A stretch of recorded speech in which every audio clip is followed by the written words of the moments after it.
Mon nom est Élodie Moreau.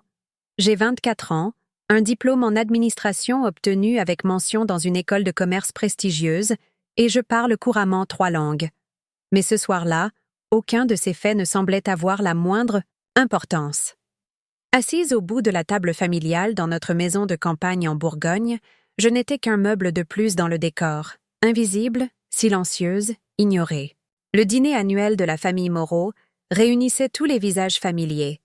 Oncles, tantes, cousins, cousines, et bien sûr mes parents, Gérard et Sylvie. C'était une tradition, un théâtre bien rodé, où chacun jouait son rôle. Mon père, Gérard Moreau, exécutif respecté d'une multinationale française, occupait la place centrale comme toujours, distribuant sourires et récits grandiloquents de ses succès professionnels. Ma mère, impeccablement coiffée et maquillée, riait aux anecdotes de ses frères et ajustait d'un geste discret les couverts argentés lorsque l'un d'eux se décalait d'un centimètre.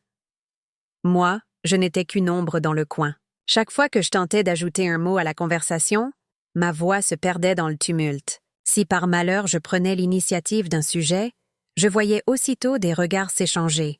Ou pire, j'étais interrompue sans même un regard. Une fois, j'ai commencé à évoquer une conférence à laquelle j'avais participé, à Genève, en vain. Mon cousin Guillaume, plus jeune et encore à l'université, m'a coupé net pour parler de son nouveau projet de podcast, et tous l'ont écouté comme s'il portait une révélation. Je regardais mon assiette, jouant avec les asperges tièdes dans la sauce hollandaise, tentant de masquer mon absence de réaction. Une part de moi voulait crier, renverser la table, hurler que j'existais, que j'avais réussi, que j'avais travaillé dur pour mériter au moins une écoute. Mais une autre part, plus ancienne, plus fatiguée, me disait que ça ne servirait à rien. J'avais déjà essayé.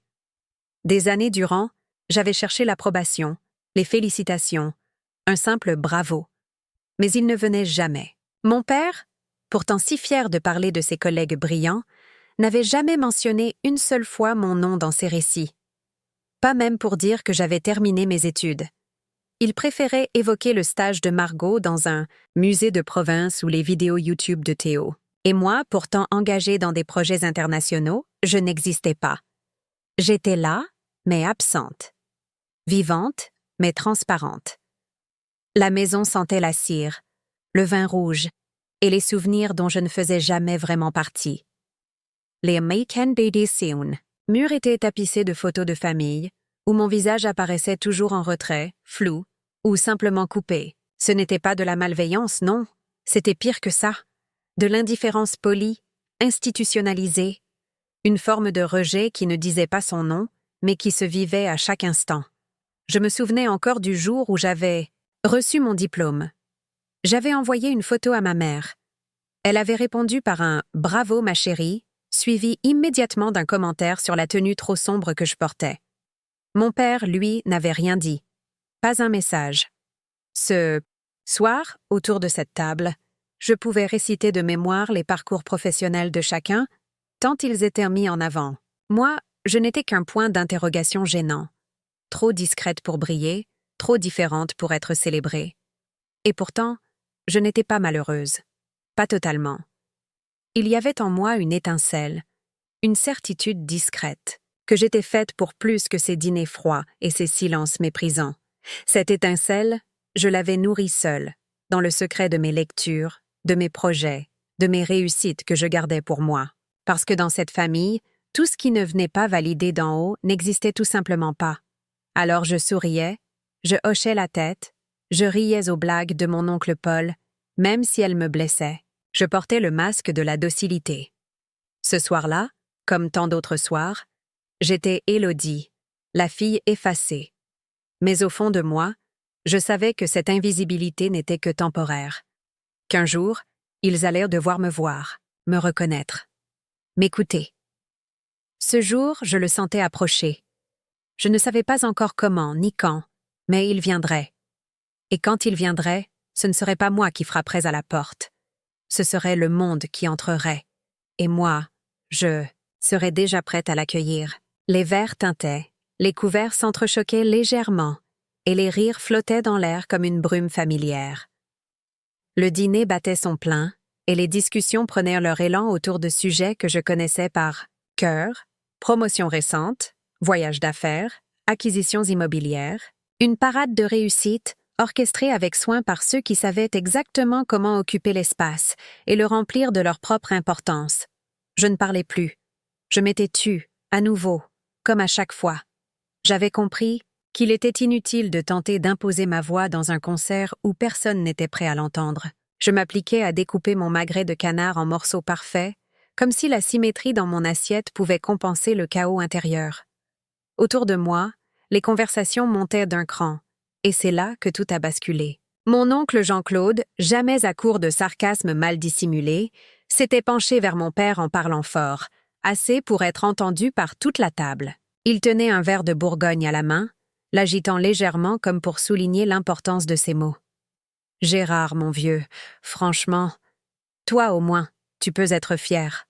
Entre Arthur qui reprend la direction à Lyon, Margot qui publie son premier essai, et Élodie, hein? Toujours en quête d'elle-même, notre petite philosophe. Elle sait ce qu'elle veut faire maintenant? Ou c'est toujours un fardeau qu'on se trimballe aux réunions? » Des éclats de rire ont jailli. Sincère pour certains, gêné pour d'autres. Ma mère, assise juste à côté, a souri nerveusement, baissant aussitôt les yeux sur son verre. Pas un mot, pas un regard, pas une seule défense. Comme si ce qu'il venait de dire était non seulement acceptable, mais peut-être même justifié. Mon cœur a raté un battement, puis un autre. Le silence s'est figé autour de moi, mais personne ne l'a remarqué. Tous ont continué à parler, à manger, à rire. Moi, je suis restée là, figée, mon couteau suspendu au-dessus de l'assiette. J'ai senti mon visage se tendre, mes mâchoires se contracter. Mon dos s'est redressé, presque mécaniquement, comme pour éviter de me ratatiner sous l'humiliation. Ce n'était pas la première fois qu'il lançait ce genre de pique. Mais ce soir-là, quelque chose a changé. Je n'ai pas détourné le regard. Je n'ai pas ri pour masquer la douleur. Je l'ai fixé, lui, mon oncle suffisant, avec une lucidité nouvelle. Et dans ce regard, il n'y avait ni colère ni haine, seulement une promesse muette. Il ne s'est même pas rendu compte. Personne ne l'a vu. Mais en moi, quelque chose s'est scellé. Les conversations ont repris, et mon nom a disparu comme s'il n'avait été qu'une virgule maladroite. Mon père a esquivé le sujet, comme à son habitude, enchaînant sur un projet à Dubaï et un appel avec un directeur allemand. Le reste de la soirée s'est déroulé dans une brume de convenance et d'évitement. J'étais là, au milieu, d'eux, mais plus vraiment des leurs. Chaque mot de cette soirée s'était gravé en moi.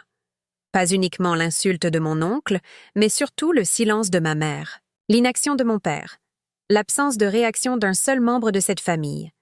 Aucun ne s'était levé pour dire que j'avais de la valeur.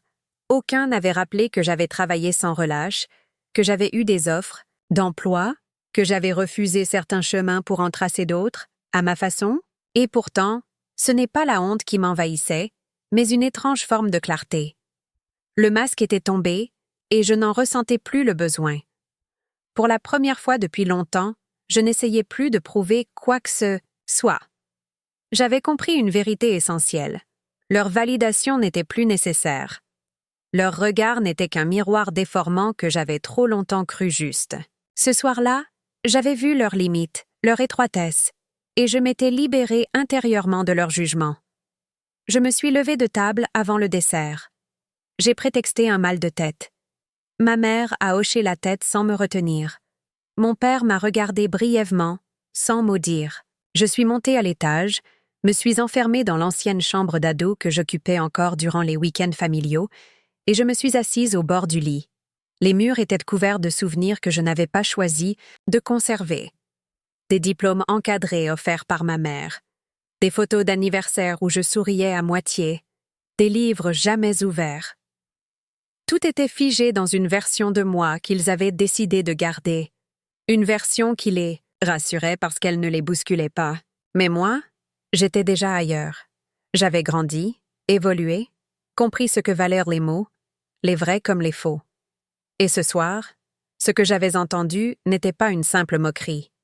C'était la preuve que je ne pouvais plus vivre dans l'attente d'être vue. Je devais imposer ma lumière là où ils refusèrent de la voir. Et je le ferais. Pas par vengeance, mais parce que j'en étais capable. Je me suis regardée dans le petit miroir posé sur la coiffeuse. J'avais les traits tirés, mais mes yeux brillaient d'une force nouvelle. J'étais prête. Pas encore pour leur dire, pas encore pour leur prouver, mais prête à avancer sans eux. Et quelque part, dans le silence de cette chambre, j'ai murmuré à voix basse. Ce n'est plus moi qui vais frapper à votre porte. C'est le monde entier qui va l'enfoncer. Et vous, vous resterez derrière, à vous demander comment. Vous avez pu passer à côté de moi si longtemps. Je n'ai pas dormi cette nuit-là. Allongée sur le vieux matelas à ressort de ma chambre d'adolescente, j'écoutais les craquements familiers du bois, les pas amortis dans le couloir, les chuchotements lointains qui continuaient même après minuit. Dehors, le vent faisait danser les branches des arbres contre les vitres. Mon esprit, lui, refusait de se taire. Les mots de mon oncle tournaient en boucle, mais ils ne me blessaient plus. Ils me réveillaient. Je m'étais levée avant tout le monde. Au petit matin, j'avais marché pieds nus sur le parquet froid, traversé le couloir comme un fantôme. Je suis descendue dans la cuisine pour m'occuper du café, mais déjà ma mère était là, impeccable, comme toujours, en train de ranger les restes de la veille. Nos regards se sont croisés, et rien n'a été dit. C'était notre rituel, l'oubli par omission. La journée s'est étirée lentement, entre déjeuners interminables, balades forcées dans le jardin et échanges convenus autour du feu. Je n'attendais plus rien d'eux. Chaque sourire que je rendais était mécanique, chaque mot poli, une formalité. Pourtant, une étrange tension flottait dans l'air. Un pressentiment. Comme si quelque chose, ou quelqu'un, était sur le point de perturber ce manège bien huilé. Ce fut en fin d'après-midi que tout changea. Le dîner était en préparation. Les domestiques s'agitaient discrètement, les plats passèrent de la cuisine à la salle à manger dans un balai silencieux. Moi, j'étais assise dans le salon, feuilletant sans intérêt un livre d'art. Les voix s'élevaient depuis la salle à manger, les conversations reprenaient leur souffle pour une nouvelle représentation. J'allais me lever quand j'ai entendu la porte d'entrée s'ouvrir. Un bruit net, précis. Un silence la suivit, épais, presque irréel. Puis des pas que je ne reconnaissais pas. Pas ceux de mon père, ni ceux d'un cousin, en retard. Des pas assurés, réguliers, et puis une voix, grave, distincte. Une voix qui n'appartenait à aucun membre de la famille. « Bonsoir, Gérard. J'espère que je ne dérange pas. » J'ai tourné la tête vers l'entrée du salon.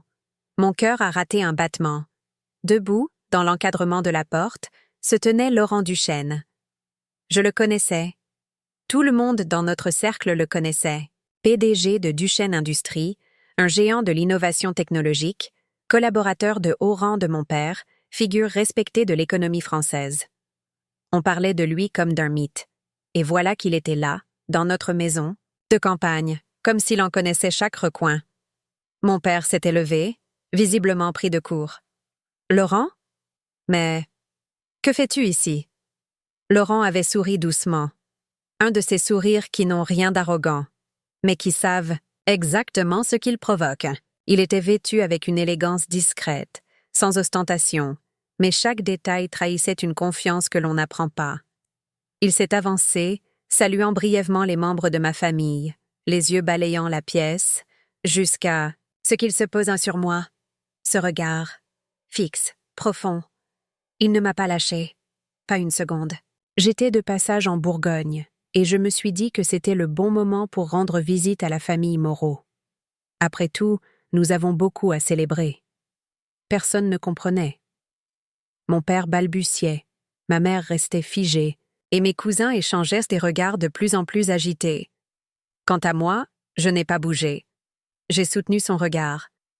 Un silence s'était installé, celui que seuls les véritables bouleversements savent imposer. Laurent a fait quelques pas dans ma direction. Ses yeux, toujours ancrés dans les miens, semblèrent dire 1000 choses sans prononcer un mot. Et moi, je comprenais chacune d'elles. Ce n'était pas un hasard, pas une visite mondaine, pas une coïncidence. Il savait exactement ce qu'il faisait. Élodie, dit-il doucement, est-ce que ça te dérange si je reste pour le dîner? Je n'ai pas répondu tout de suite. J'ai regardé mon père, dont le visage se tendait, ma mère, les lèvres pincées, puis mes oncles, déjà en train d'anticiper une explication, et j'ai dit simplement « Bien sûr que non, tu es le bienvenu ». Laurent a souri encore, puis s'est tourné vers les autres. « Parfait. Je crois que nous avons tous besoin de parler. » Et il est entré, comme on entre dans sa propre maison. Ce fut le moment exact où tout bascula. Sans élever la voix, sans geste spectaculaire, il venait de briser l'équilibre précaire sur lequel reposait cette famille. Et moi, je le savais. Ce regard échangé entre nous n'était pas un simple échange de courtoisie. C'était une déclaration silencieuse. Quelque chose allait être dit, quelque chose que personne ici n'était prêt à entendre. Mais moi, je l'étais. La salle à manger avait été préparée avec le même soin maniaque que toujours. Nappe blanche immaculée, vaisselle ancienne, sortie de l'armoire vitrée, verres en cristal alignés comme des soldats. Mais cette fois, quelque chose était différent.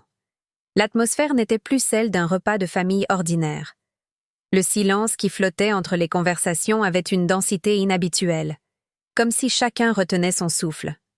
Laurent Duchesne s'était installé, à la table avec une aisance déconcertante. Mon père, en face de lui, faisait tout pour cacher son trouble, mais ses mains trahissaient une nervosité rare, tapotant le rebord de son assiette comme pour se donner une contenance. Ma mère, elle, avait à peine prononcé un mot depuis son arrivée. Tout le monde semblait suspendu à une question muette. Pourquoi était-il là? Pourquoi ici? Pourquoi maintenant? Et moi, j'étais étrangement calme. Les plats avaient commencé à défiler. Les serveuses déposaient les assiettes, avec une précision cérémonieuse, mais personne n'y prêtait vraiment attention. Le vin circulait, les verres se remplissaient sans enthousiasme. Les conversations peinaient à reprendre leur rythme. Mes cousins évitaient mon regard, mes oncles murmuraient entre eux, et mon père lançait des phrases vagues, tentant d'allumer une discussion sur les marchés internationaux ou les prévisions économiques. Laurent, lui, se contentait d'écouter. Il hochait la tête poliment, esquissait un sourire ici et là, mais ne disait presque rien. Son silence en disait long. Il attendait. Il préparait quelque chose. Et moi, je le savais. J'avais vu ce regard plus tôt. Ce regard que personne n'avait vu, mais qui avait tout dit. Le repas avait presque atteint sa moitié lorsque Laurent prit enfin la parole.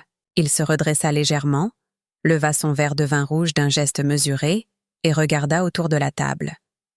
Son sourire était subtil, mais portait une autorité tranquille. En un instant, tous les regards se tournèrent vers lui. « Pardonnez-moi, si je vous interromps » dit-il avec cette voix calme et assurée qu'on reconnaît dans toutes les interviews. « Je ne suis pas venu ici en tant que simple invité, ni même en tant que CEO de Duchesne Industries. Je suis venu ce soir pour une raison bien particulière. Et je pense que c'est le bon moment pour la partager. » Un frisson parcourut la table.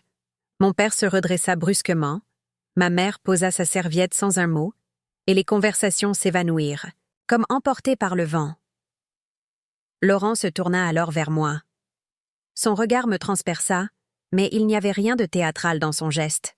Il parlait avec la simplicité de ceux qui n'ont rien à cacher.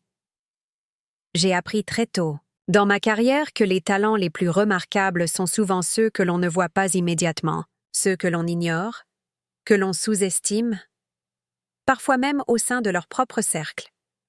Et c'est exactement pour cela que je suis ici. Il leva légèrement son verre, regardant chacun des convives. À partir de demain, nous lançons officiellement un nouveau pôle d'innovation numérique au sein de Duchesne Industries. Un projet ambitieux, stratégique, à haute responsabilité. Et j'ai le plaisir de vous annoncer que la direction de ce pôle a été confiée à une femme exceptionnelle. Elle ne s'est pas présentée sous son vrai nom lorsqu'elle a commencé à travailler avec nous. Mais ses idées, sa rigueur et son audace ont rapidement attiré mon attention. Il s'arrêta un instant. Un silence absolu. Mon cœur battait, lentement mais fort. Je savais ce qui allait suivre. Je l'avais deviné depuis son entrée. Cette femme, c'est Élodie Moreau. Des halètements, des regards choqués, des têtes qui se tournent. J'ai senti le poids des yeux de chacun sur moi. Mon père était figé. Ma mère semblait chercher un soutien invisible. Les murmures recommencèrent, de plus en plus confus. Mais Laurent n'avait pas terminé. « Et ce n'est pas tout », ajouta-t-il, posant son verre sans se presser. « Je ne suis pas ici uniquement pour une annonce professionnelle. J'aimerais aussi partager une nouvelle plus personnelle. Parce qu'au-delà de ses qualités de leader, Élodie est aussi la femme avec laquelle je veux construire ma vie. Nous sommes fiancés depuis peu. Et ce soir, je lève mon verre à la future directrice de notre division numérique et à ma fiancée. » Le silence devint un vacarme intérieur. Personne ne parlait, mais tout criait. Les visages se tordaient de surprise, d'incompréhension, parfois d'indignation. Mon oncle Jean-Claude, celui de la veille, ouvrait la bouche, sans qu'aucun mot n'en sorte. Margot me fixait comme si elle voyait un fantôme. Mon père, lui, avait le regard vide, comme si un train venait de passer à travers lui. Et moi? Je n'ai pas bronché. J'ai simplement levé mon verre à mon tour, sans sourire forcé, sans posture triomphale. J'étais là, présente, visible, incontestable. Pour la première fois, j'existais dans leur monde, et je n'avais rien demandé. Je n'oublierai jamais leur visage. Ce n'était pas un simple moment de surprise ou de gêne passagère. C'était un tremblement de terre silencieux qui secouait les fondations d'un monde qu'ils pensaient parfaitement établi. Pendant une fraction de seconde, personne ne bougea. Les verres restèrent en suspendu, les mains figées, les regards flottants. Le nom que Laurent venait de prononcer résonnait encore dans la pièce. Élodie Moreau. Ma voix, ma personne, mon existence, venaient d'être projetées au centre de leur univers. Je me tenais droite, la main autour de mon verre, le regard posé sur l'ensemble de la table. Ce n'était pas de l'arrogance. Ce n'était même pas une revanche. C'était juste moi. Enfin visible. Enfin reconnu. Et pas parce que j'avais crié ou supplié, mais parce que j'avais fait ce qu'ils ne s'attendaient jamais à ce que je fasse. Réussir sans leur bénédiction. Mon père fut le premier à réagir. Pas avec des mots. Il se passa simplement la main sur le visage, comme s'il tentait de se réveiller d'un rêve absurde. Puis il tourna lentement la tête vers moi. Son regard n'avait rien de dur ou de froid. Il était vide, il ne comprenait pas. Il cherchait des repères dans une réalité qui venait de lui glisser entre les doigts.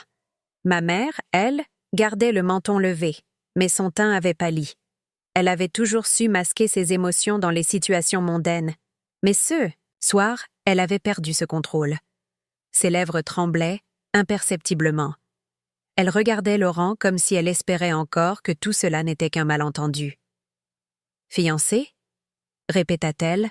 « Enfin. Depuis quand ?» Laurent répondit avec calme. « Depuis 2 mois. Mais notre collaboration professionnelle date de bien plus longtemps. Élodie a été engagée comme consultante indépendante sur un projet pilote, sous pseudonyme. Aucun passe-droit, aucun traitement de faveur. Elle a mérité chaque responsabilité qu'elle a reçue. » Un murmure parcourut la table. Mes cousins chuchotaient. Margot secouait la tête avec incrédulité. Théo, que j'avais toujours vu comme le favori des réunions familiales, me dévisageait comme si j'étais une inconnue. Mais moi, je ne bronchais pas. Je n'avais pas à justifier ce que j'étais devenue. Pas ici. Pas maintenant. Jean-Claude, mon oncle sarcastique, ne put s'empêcher d'intervenir. « Pardon, mais on parle bien d'Élodie, la même qui passait son temps à dessiner des plans de carrière à la maternelle, celle qui n'a jamais su ce qu'elle voulait? Tu vas me dire qu'elle dirige maintenant une division d'innovation? » Sa voix trahissait l'incrédulité, peut-être même une peur qu'il ne savait pas nommer. Parce que ce que Laurent disait, ce que je représentais à cet instant, remettait en cause toute leur hiérarchie familiale. Tous les récits confortables qu'ils s'étaient construits sur moi. « Exactement, » répondit Laurent sans hausser le ton. « C'est bien elle. Et je peux vous assurer que son travail parle pour elle.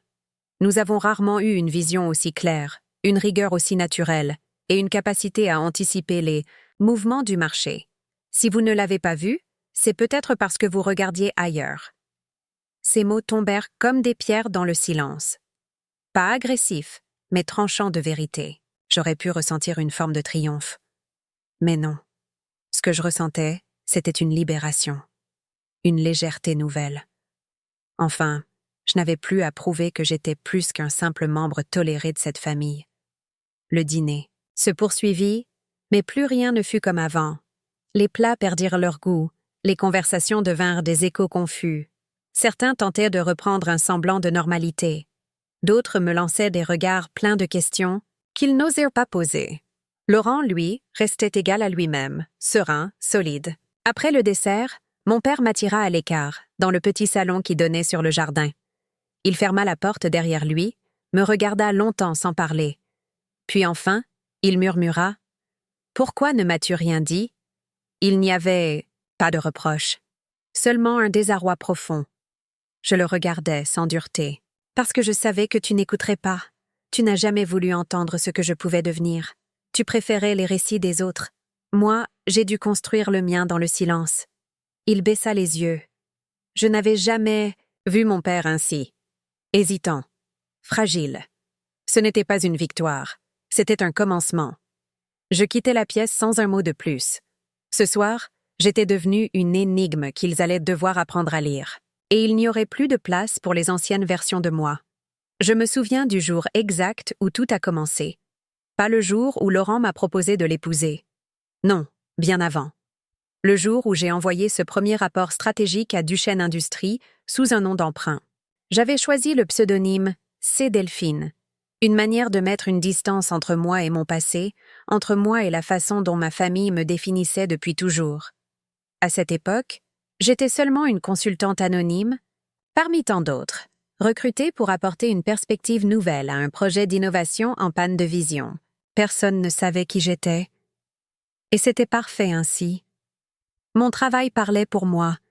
Je passais mes nuits à analyser les tendances émergentes, à modéliser des scénarios prospectifs, à proposer des stratégies qui sortaient des sentiers battus. J'envoyais mes livrables sans attendre de reconnaissance, simplement pour la satisfaction de voir mes idées se concrétiser quelque part. J'étais libre. Enfin, libre de créer, de décider, de ne pas être ramené sans cesse à un rôle préconçu. C'est après le 3e rapport que j'ai reçu un message signé « L. Duchesne ». Il n'y avait que quelques lignes. « Votre clarté d'analyse est remarquable. Seriez-vous disponible pour une réunion confidentielle ?» Je me souviens avoir relu ce message une dizaine de fois. Je n'y croyais pas. Laurent Duchesne lui-même, le PDG, m'invitait à échanger directement avec lui. Et il ne savait même pas qui j'étais. Nous nous sommes parlé par visioconférence une semaine plus tard. J'avais maquillé légèrement ma voix, flouté ma caméra. Par prudence. Il a posé des questions très ciblées et j'ai répondu, avec précision. Je sentais sa curiosité grandir. Ce n'était pas du flirt, c'était du respect, de l'attention. Il écoutait. Vraiment. Il notait tout. Et, plus que tout, il ne cherchait pas à deviner qui j'étais. Il se concentrait uniquement sur le contenu. C'est cette neutralité qui m'a conquise.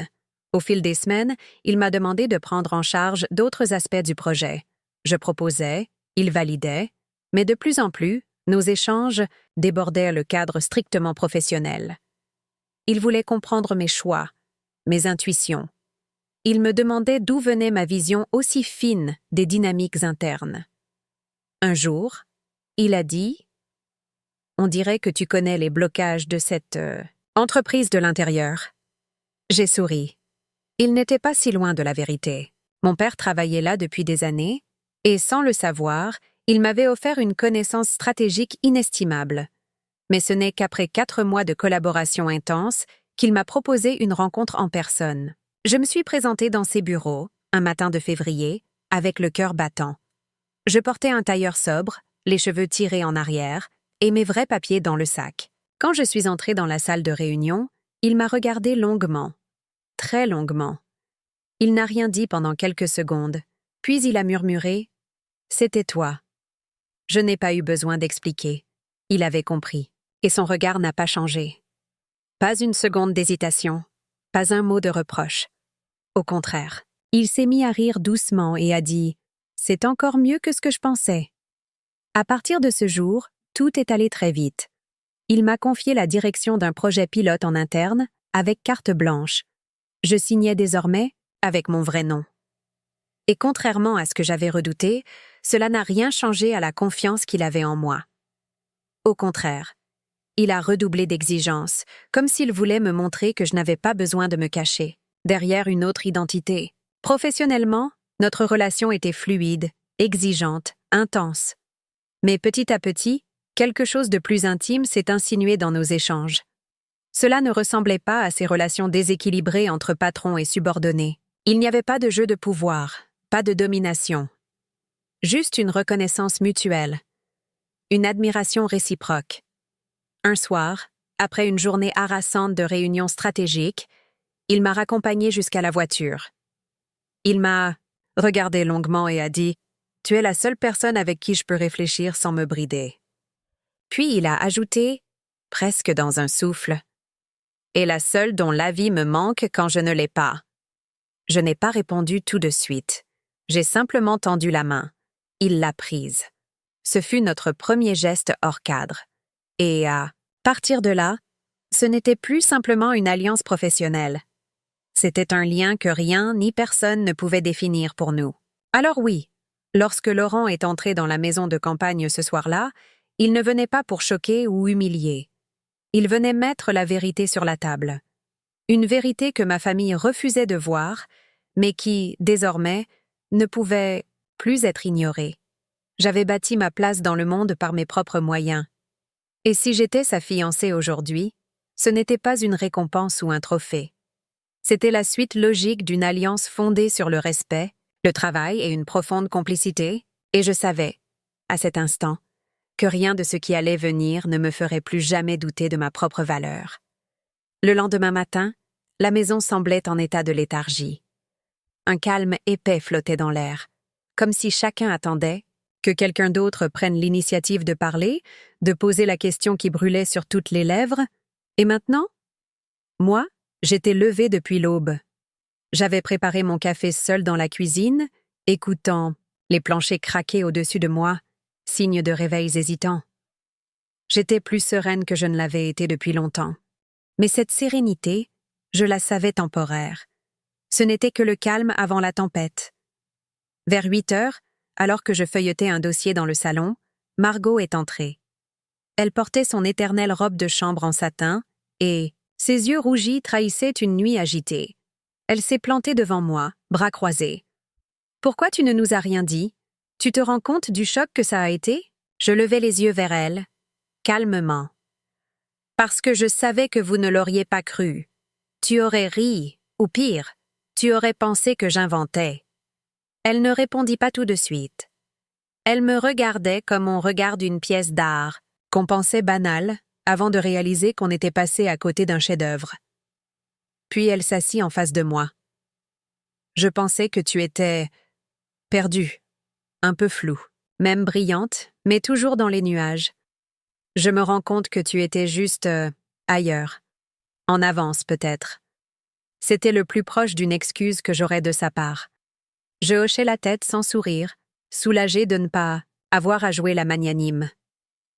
Ce fut le début d'un mouvement étrange. Petit à petit, certains membres de ma famille commencèrent à réévaluer leur position. Mes tantes s'approchaient pour poser des questions sur mon travail. Mes cousins voulaient comprendre comment tu as fait, comme si le fait de m'écouter aujourd'hui allait les absoudre de ne m'avoir jamais entendu. C'était gênant, presque grotesque parfois, mais je restais polie. Pas pour eux, pour moi. Mais tous ne réagissaient pas avec autant de bonne volonté. Mon oncle Jean-Claude m'évitait carrément. Il sortait du salon quand j'y entrais, faisait semblant d'être au téléphone quand on croisait son regard. Il était blessé dans son orgueil, et probablement furieux de s'être autant trompé. Quant à Théo, il avait passé la matinée le nez plongé dans son ordinateur, tapant frénétiquement, comme s'il voulait à tout prix prouver qu'il travaillait, lui aussi. Le plus surprenant fut mon père. Il me proposa de marcher avec lui dans le jardin après le déjeuner. Une tradition familiale, d'habitude réservée aux conversations d'hommes, aux conseils entre initiés. Nous marchâmes en silence au début, les mains dans les poches, respirant l'air frais du domaine. Puis il parla. J'ai lu ton dossier, celui sur l'intégration algorithmique des plateformes de santé. C'est du très haut niveau. Je le regardais, étonné. Tu l'as lu? Où? Laurent me l'a envoyé. Il m'a dit « Vous devriez voir ce que votre fille est capable de faire. » Et je l'ai lu. 2 fois. Il s'arrêta, puis se tourna vers moi. Je crois que je ne t'ai jamais vraiment regardé, pas comme je l'aurais dû. J'ai été aveuglée par une image que je voulais imposer à mes enfants. Et toi, tu ne correspondais pas à ce cadre. Alors je t'ai mise de côté. Il semblait chercher ses mots, chose rare chez lui. Je suis désolée, Élodie. Vraiment. Pas pour ce que tu es devenue, mais pour ne pas avoir vu ce que tu étais déjà. Je sentis un nœud dans ma gorge. Ce n'était pas larmes ni colère. C'était la reconnaissance d'un poids qui se détachait, doucement. « Je n'ai pas eu besoin que tu voies, » lui répondis-je. « Mais je ne te cacherai pas que ça aurait été plus simple avec toi. » Il hocha la tête. Nous n'en parlâmes plus. Mais ce fut suffisant. Ce soir-là, alors que la maison retrouvait un semblant de normalité, Laurent me rejoignit dans la bibliothèque. Il portait ce regard mi-amusé, mi-attentif qu'il réservait au moment où il savait que j'étais sur le point de plier, mais jamais de rompre. « Tu as tenu bon, » dit-il. « Tu sais que ce n'est que le début? » « Je sais, » répondis-je. Et pour la première fois, je ne suis plus seule à porter ce que je construis. Il me prit la main. Pas comme un geste d'appartenance, mais comme un pacte silencieux. Nous avions choisi de marcher ensemble, mais chacun dans ses propres pas. Ce n'était pas la réconciliation avec ma famille qui m'importait désormais. C'était la paix retrouvée avec moi-même. La certitude que je pouvais me lever chaque matin sans plus demander la permission d'exister. Et cette paix, je ne comptais plus jamais la troquer contre une place à une table qui ne m'avait jamais laissé de chaise. Quelques semaines après ce dîner décisif, j'avais officiellement pris mes fonctions à la tête du nouveau pôle d'innovation numérique chez Duchesne Industries.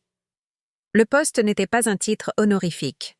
Dès le premier jour, j'étais plongée jusqu'au cou dans les urgences, les arbitrages techniques, les budgets à défendre, les talents à recruter, les conflits à désamorcer. Je n'étais pas là pour figurer, et je le prouvais chaque matin, sans exception. C'était grisant. Mais ce fut aussi dans ce nouvel espace de légitimité que j'ai croisé une ombre familière. Une que je pensais avoir laissée loin derrière. Moi! Cela se passa un lundi matin, lors d'une réunion stratégique avec l'équipe de consultants externes affectés à l'audit des projets en cours.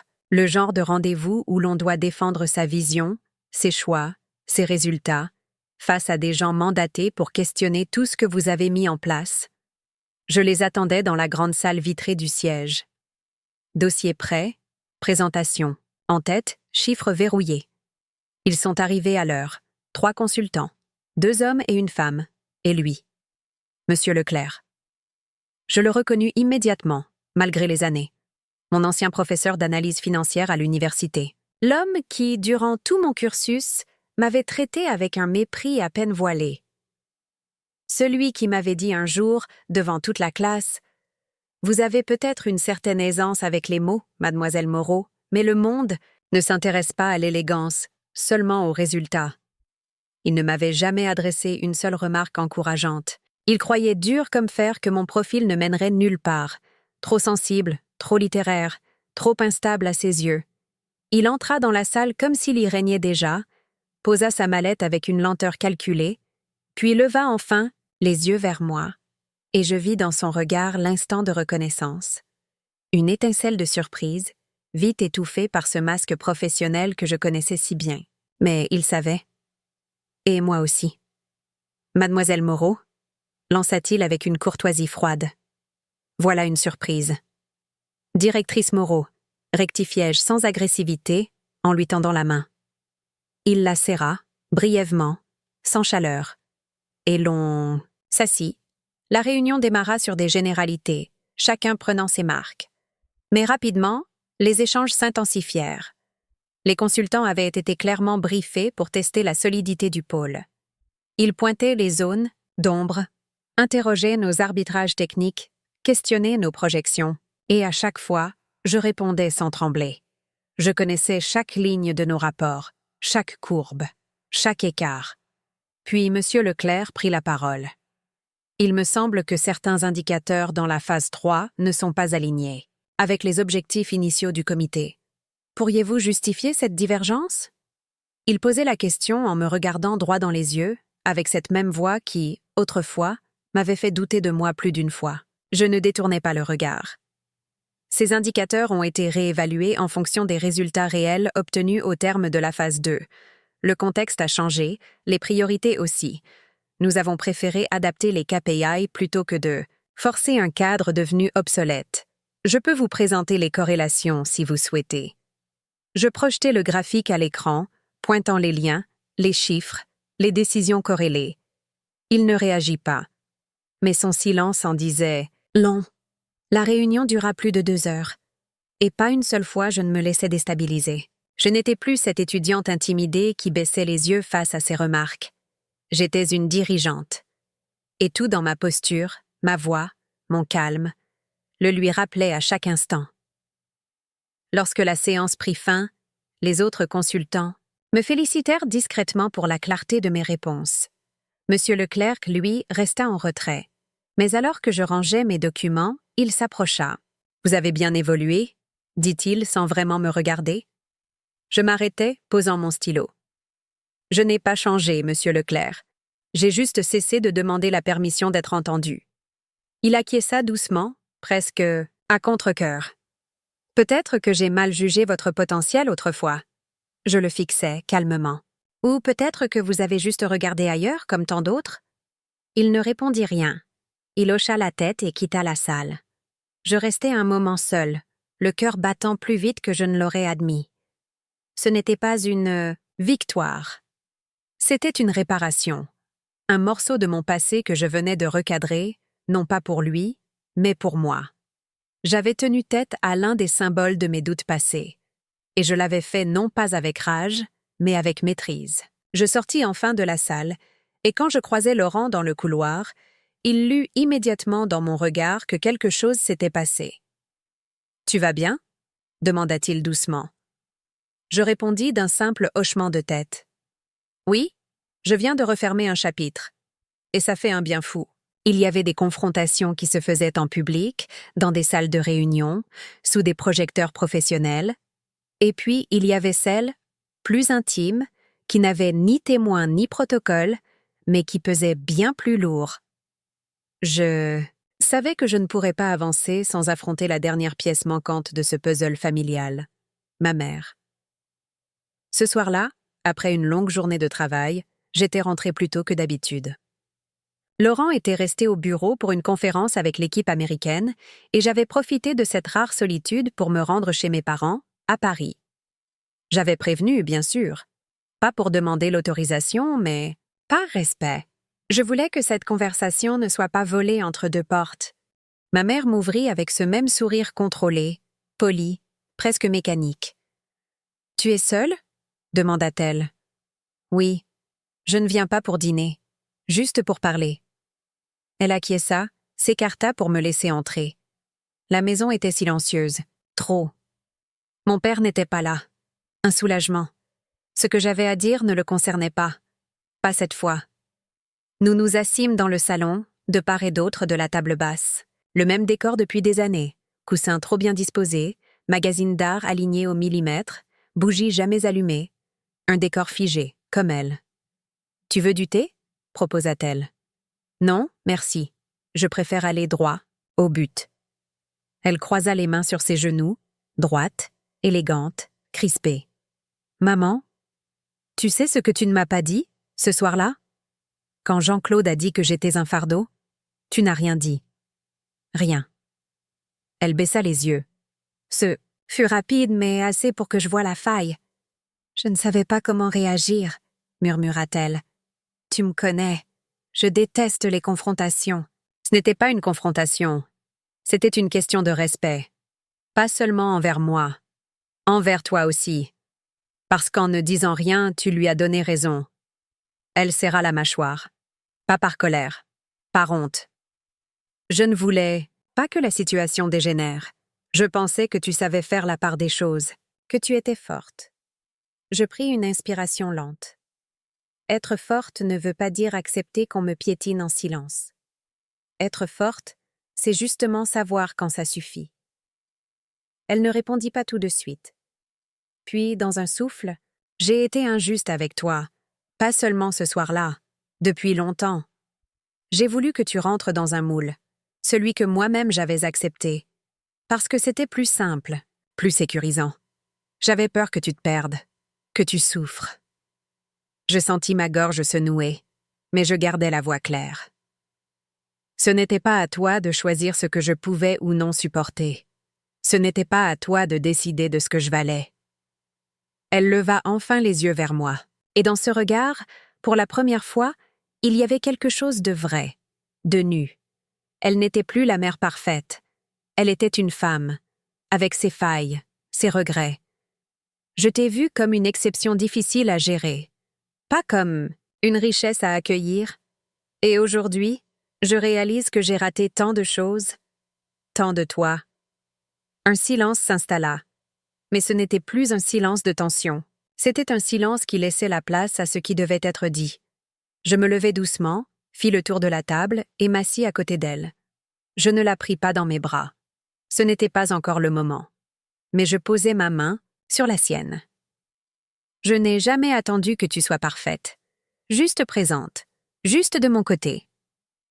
Elle hocha la tête, des larmes silencieuses roulant sur ses joues impeccablement maquillées. « Il n'est pas trop tard, » dit-elle dans un souffle. « Peut-être. » Je ne répondis pas. Certaines blessures mettent du temps à cicatriser. Mais cette parole, je l'avais attendue si longtemps. Et maintenant qu'elle était là, je pouvais au moins la poser comme une pierre de plus sur ce chemin de reconstruction.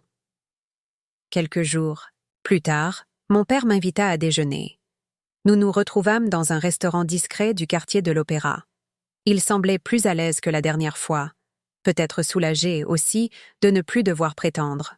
« Je suis allé voir Laurent », m'annonça-t-il entre deux gorgées de vin. Je levai un sourcil. « À quel sujet ?»« Pour le remercier. Pas pour son poste, ni pour son annonce. Pour t'avoir vu.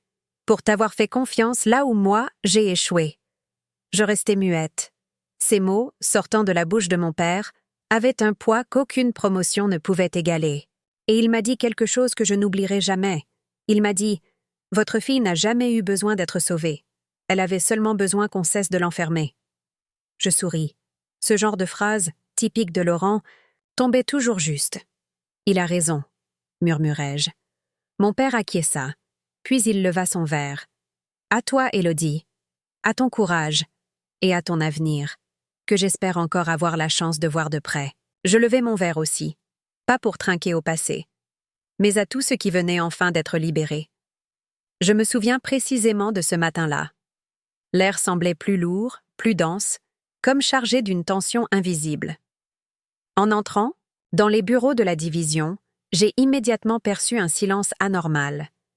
Les conversations s'interrompaient à mon passage, les regards glissaient dans d'autres directions.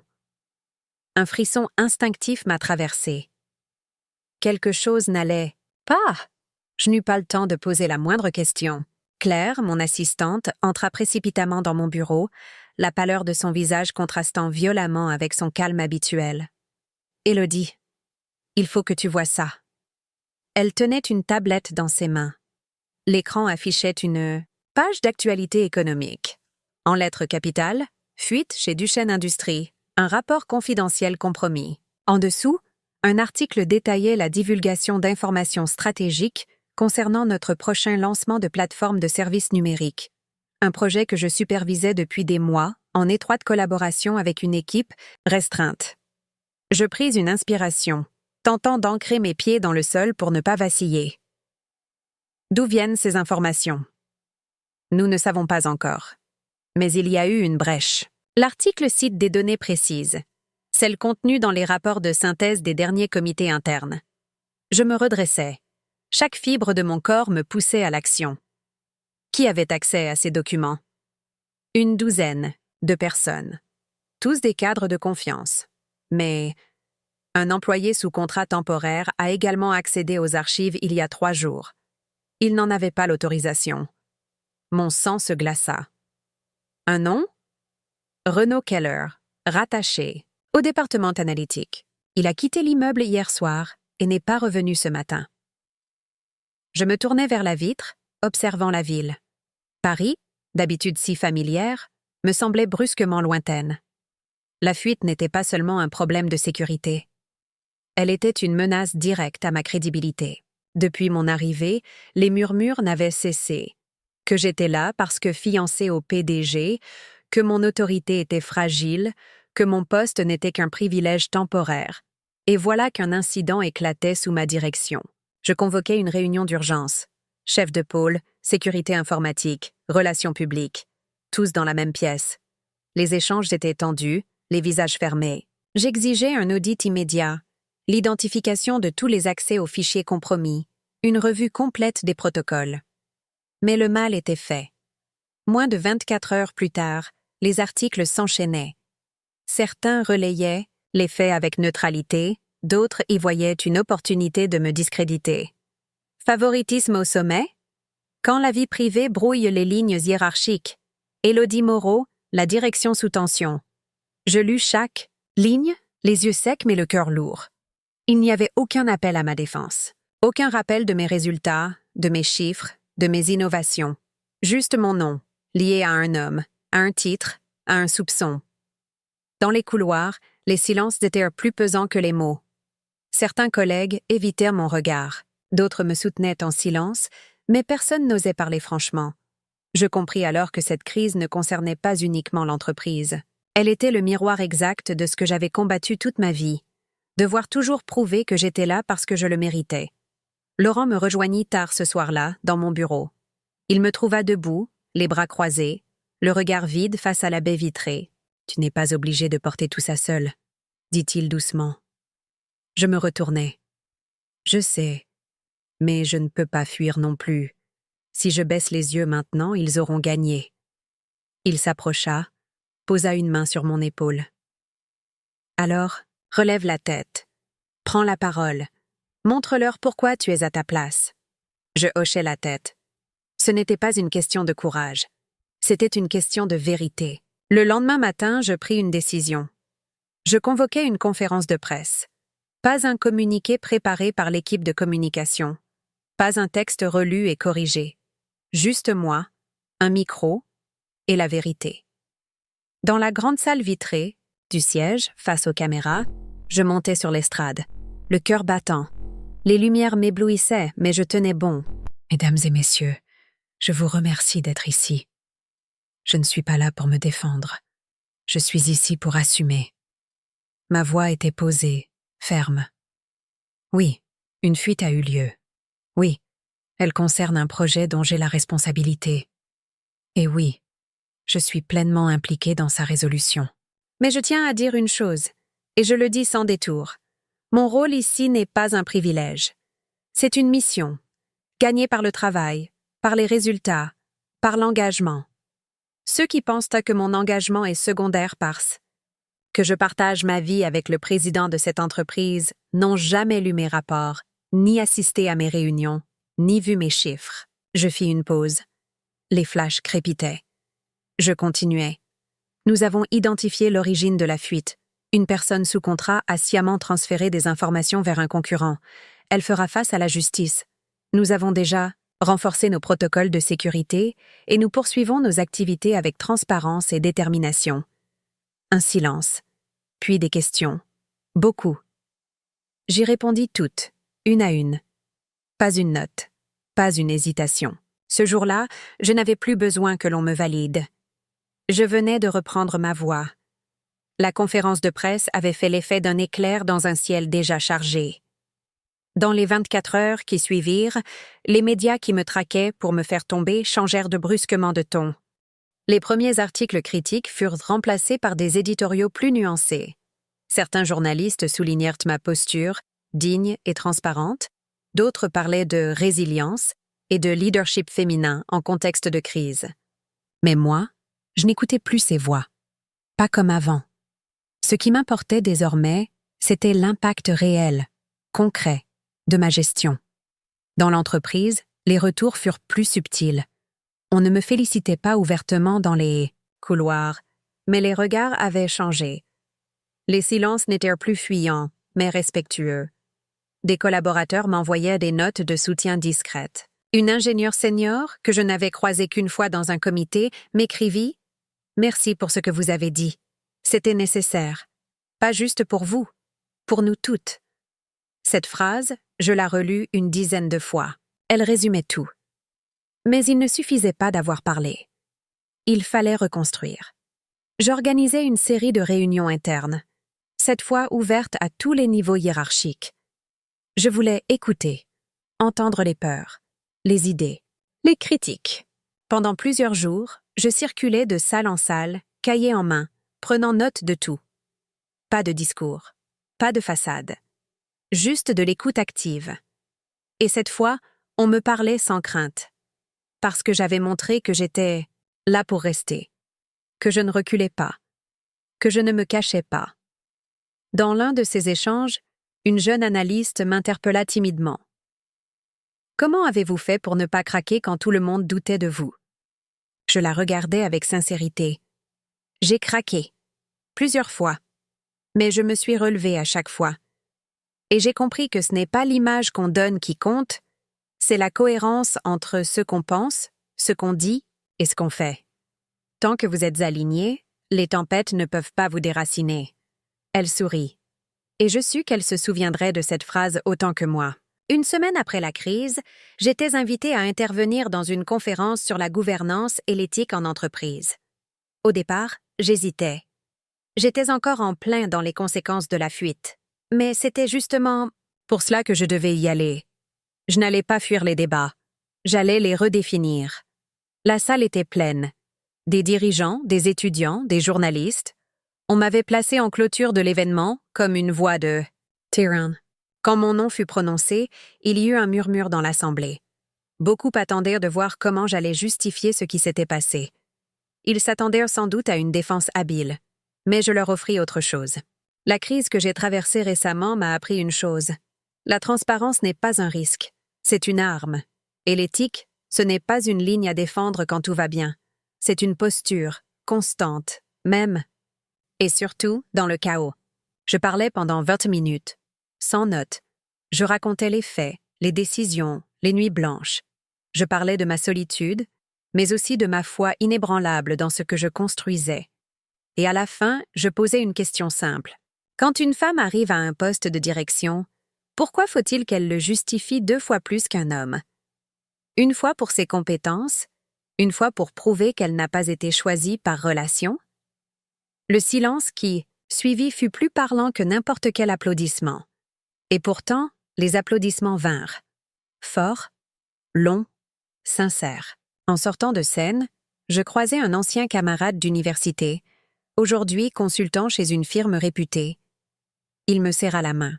« Tu viens de faire ce que peu osent, dire la vérité sans trembler. Tu n'es pas seulement à ta place, Élodie. Tu redéfinis ce que cette place signifie. » Je le remerciai d'un simple sourire. Je ne cherchais plus les louanges, mais je savais que ma voix comptait, pour d'autres que moi. Le soir même, Laurent m'attendait dans notre appartement. Il avait regardé la conférence en direct. Lorsqu'il me vit passer la porte, il ne dit rien. Il m'enlaça longuement. Puis, à voix basse, « Tu n'as jamais été plus forte que ce soir. » Je posai ma tête contre son épaule. Ce n'est pas de la force. C'est de la clarté. Pour la première fois, je me vois telle que je suis. Et plus personne ne pourra m'effacer. Il hocha la tête. Puis, en souriant, « Alors, qu'est-ce que tu veux faire maintenant ?» Je réfléchis un instant. Je veux construire autre chose. À ma manière, avec ma vision, mon rythme, mon nom. Il ne parut pas surpris. « Tu as déjà commencé, tu sais ?»« Oui. » Et je savais que le plus beau était encore à venir. J'avais toujours cru que la réussite se mesurait en postes obtenus, en chiffres atteints, en applaudissements recueillis.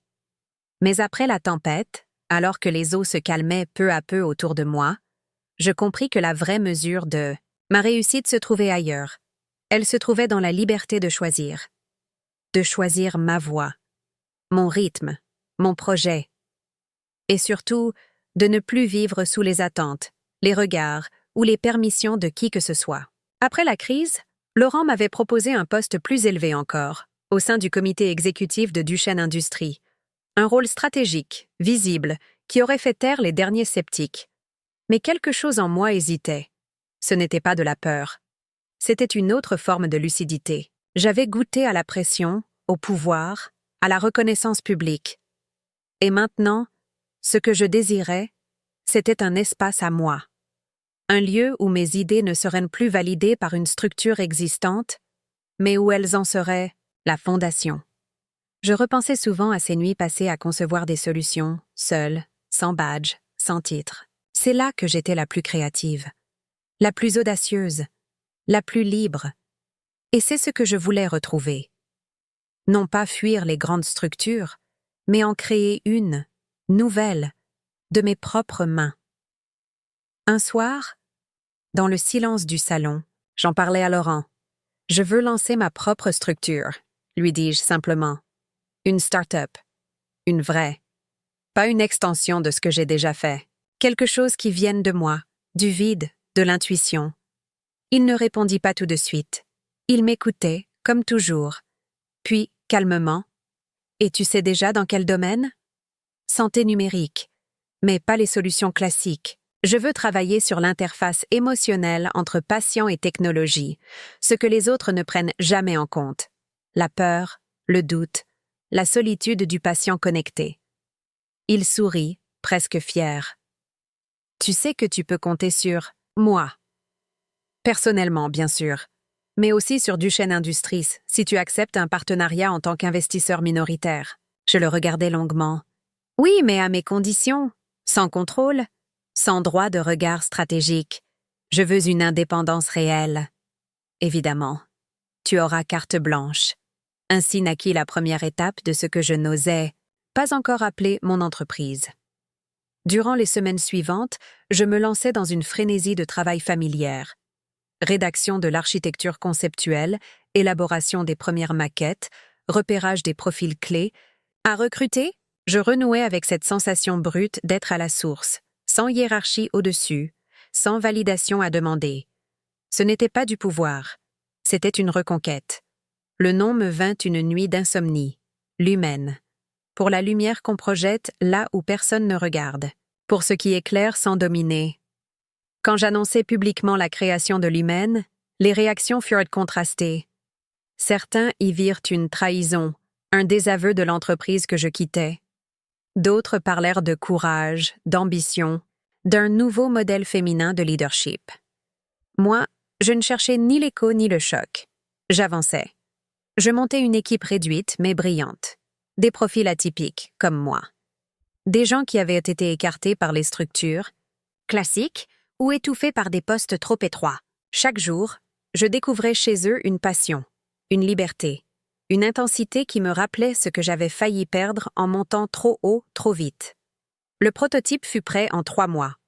Une interface intuitive, sensible, pensée, pour l'humain avant tout. Une technologie qui savait écouter avant de suggérer.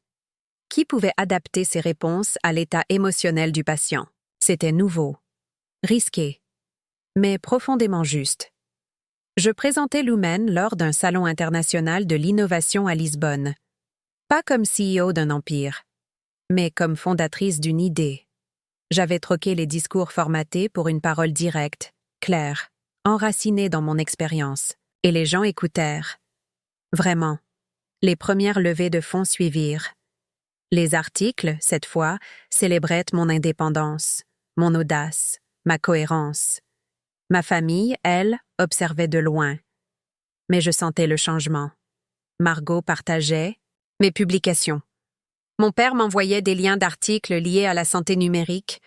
Ma mère m'écrivait parfois tard le soir, des messages brefs, mais toujours signés « Je t'embrasse fort ». Maman. Je n'attendais plus leur réaction, mais je les accueillais sans rancune. Un après-midi, alors que j'étais en réunion avec mes développeurs, Laurent entra sans prévenir. Il tenait un dossier à la main, mais ce n'était pas pour parler business. « Je crois qu'il est temps, » dit-il, « qu'on officialise quelque chose. » Je haussai un sourcil. « Officiellement fiancé, tu veux dire » Il s'approcha, ouvrit le dossier. À l'intérieur, une proposition. Faire de Lumen une entité en co-développement avec Duchesne Industries, non pas pour la diriger, mais pour l'accompagner dans son expansion. Une alliance, pas une absorption. Je refermai doucement le dossier. Je te fais confiance, mais je suis prête à marcher seule s'il le faut. Il me regarda, intense. Tu ne marches pas seule, Élodie, tu marches devant. Et ce jour-là, je sus que ma vie venait de changer. Encore une fois. Mais cette fois, c'était moi qui en avais dessiné chaque trait. Ce soir-là, en montant les marches de pierre de la maison de campagne des Moreau, j'avais l'impression de revenir dans un décor familier mais profondément transformé. Le même portail en fer forgé, les mêmes haies taillées avec rigueur, les mêmes volets blancs impeccables, tout semblait identique. Mais ce n'était plus moi qui entrais. Du moins, plus la même version de moi. Je n'étais plus la fille effacée des dîners passés. J'étais Élodie Moreau, fondatrice de Lumen, partenaire stratégique de Duchesne Industries, femme libre et respectée. Laurent marchait à mes côtés, silencieux mais pleinement présent. Il ne portait pas de cravate ce soir. Sa veste était ouverte, son regard serein. Il savait ce que représentait ce moment pour moi, et sans un mot, il m'accordait exactement ce dont j'avais besoin, de l'espace pour briller seul. Nous franchîmes l'entrée sans être annoncés. Cette fois, personne ne me précédait pour me présenter. Je n'étais pas une invitée, surprise. J'étais attendue. La salle à manger avait été agrandie depuis la dernière fois. Une extension vitrée laissait passer la lumière dorée du crépuscule. Autour de la table, les visages étaient là. Tous. Mon père en bout, la posture plus détendue qu'autrefois. Ma mère à ses côtés, droite, mais visiblement moins rigide. Mes oncles, mes tantes, mes cousins, même Jean-Claude, étrangement, silencieux, assis avec raideur mais présents. Tous s'étaient levés à notre arrivée. Pas par obligation, par reconnaissance. Je traversai la pièce sans précipitation, saluant chacun d'un mot, d'un regard, d'un sourire calme. Quand j'arrivai à la table, mon père s'avança et me tendit la main. Puis, à ma surprise, il m'embrassa sur la joue. « Bienvenue chez toi, Élodie », dit-il. Je hochai doucement la tête. « Merci. Il était temps que je revienne. » Nous nous assîmes, Laurent à ma droite, mon père à ma gauche. Le dîner commença dans un silence un peu solennel, vite rompu par des éclats de voix timides, puis plus assurés. Les discussions prirent vie. Mais cette fois, ce n'étaient pas les succès des autres qui remplissèrent l'espace. On me posait des questions. On m'écoutait. On me laissait finir mes phrases. « Comment as-tu eu l'idée de Lumen ?» demanda Margot. En observant ce que la technologie oublie souvent, les émotions humaines. On parle de données, d'algorithmes, mais rarement de ce que ressent quelqu'un quand il consulte un écran pour comprendre son diagnostic. « Et tu comptes rester indépendante ?» interrogea Théo, sincèrement curieux. « Autant que possible. L'indépendance me donne de la clarté. Et c'est dans cette clarté que mes idées prennent forme. » Même Jean-Claude, après 2 verres de vin, esquissa un aveu maladroit. « Je t'ai peut-être mal jugé, j'ai mes torts. Ce que tu fais est impressionnant. » Je souris sans aigreur. L'important, c'est de ne plus regarder dans le rétroviseur. Le repas se déroula dans une ambiance nouvelle. Il n'y avait pas de tension, pas de jugement. Et surtout, plus de silence gêné. J'étais là, complètement là. Non comme une pièce rajoutée à la famille, mais comme un pilier qu'ils avaient dû, enfin, apprendre à voir. À la fin du dîner, mon père leva son verre. « J'aimerais faire un toast, » dit-il, « à ma fille, pas parce qu'elle a créé une entreprise, pas parce qu'elle a relevé une crise, mais parce qu'elle a osé être elle-même. Et ce n'est pas un chemin facile, surtout dans une famille comme la nôtre. » Les verres s'entrechoquèrent. Je ne m'étais jamais sentie aussi légère. Plus tard, alors que la nuit tombait et que les conversations s'estompaient, je sortis seule dans le jardin. Je marchais, entre les buissons que j'avais traversés enfant, entre les pierres où je m'étais cachée adolescente, entre les souvenirs où j'avais été une silhouette floue. Aujourd'hui, j'étais la lumière au centre du cadre. Laurent me rejoignit en silence. Nous restâmes là, côte à côte, face au ciel étoilé. « Alors » demanda-t-il. « Alors ?» C'est fait. Je n'ai plus besoin de revenir ici pour me prouver quoi que ce soit. Je viens parce que j'en ai envie. C'est tout. Et eux? Ils apprendront. Comme moi, j'ai appris à ne plus attendre qu'on me donne la place. Je la prends.